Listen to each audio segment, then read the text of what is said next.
Please join me and welcome to Carlene Joe's Kitchen as we go over to my espresso machine and make an evolving delicious cup of espresso. Come on, see what I do.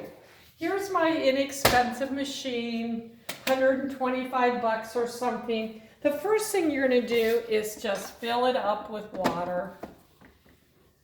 Well, let me tell you what I have done. I have really been into green tea. This is from a company called Mountain Rose Herbs. And this is some of their beautiful green tea. Take a look at this. I mean, it's just so fragrant. So, I have been trying to get two birds with one stone. So I have been combining my green tea with and in my espresso. By the way, they just sent me a magazine. It's incredible.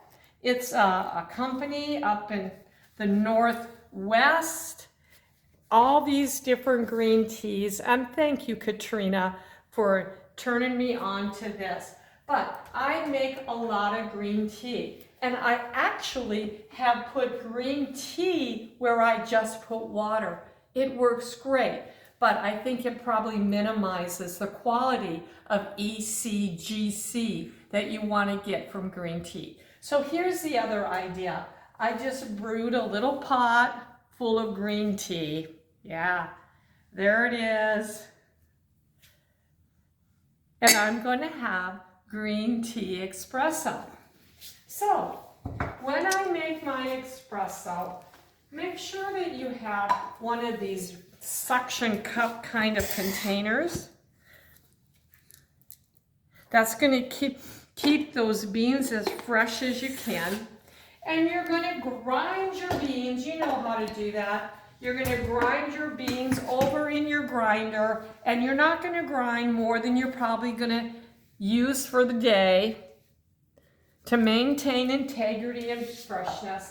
And here's a little technique that I found that's going to help people like me who have a less expensive espresso machine.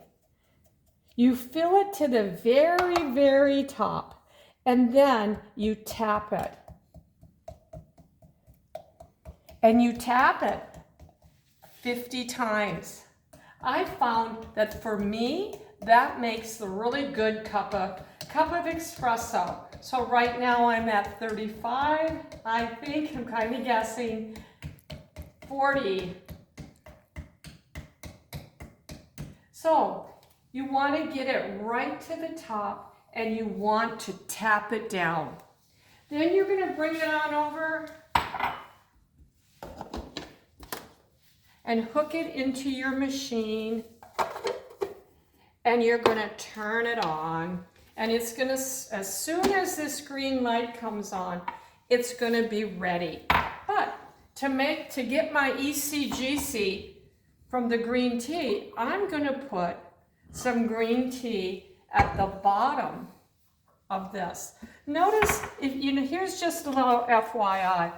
Coffee grounds are everywhere. It becomes a coffee ground nightmare. So I'm always trying to experiment how to do that. My latest is I put a paper towel over here when I'm tapping it, and I put a paper towel over here when I'm gonna run it through. And I'm waiting for it to come, and it'll be ready in just a second.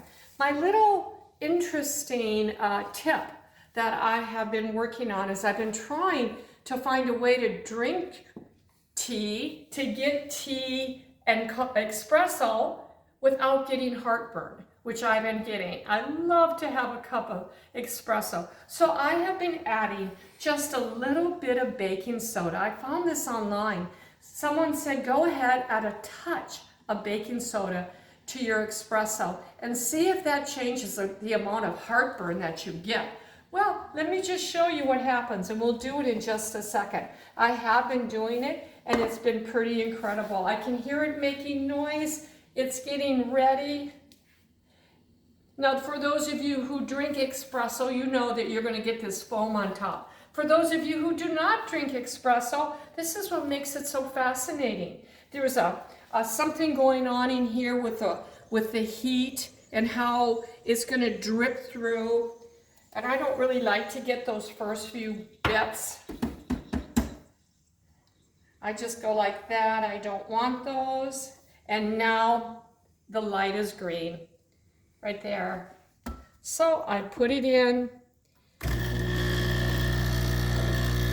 And here it comes. I know some people like frothing. They like to make lattes and all that. I don't. I'm not interested in that. But you can see all the steam coming and it's getting frothy on the top. I do not use a frother. I don't want to use a frother. I like this. And that's about how I do it. And then I go over here and I'll show you what a little bit of baking soda, I mean, we're talking just that little tiny bit. I have used more bigger amounts and it just took away. But it's incredible. Just a little bit of baking soda takes away the heartburn from my espresso. And now I've got EGCG, green tea, coffee, espresso without heartburn. I think it's a win. Bye-bye.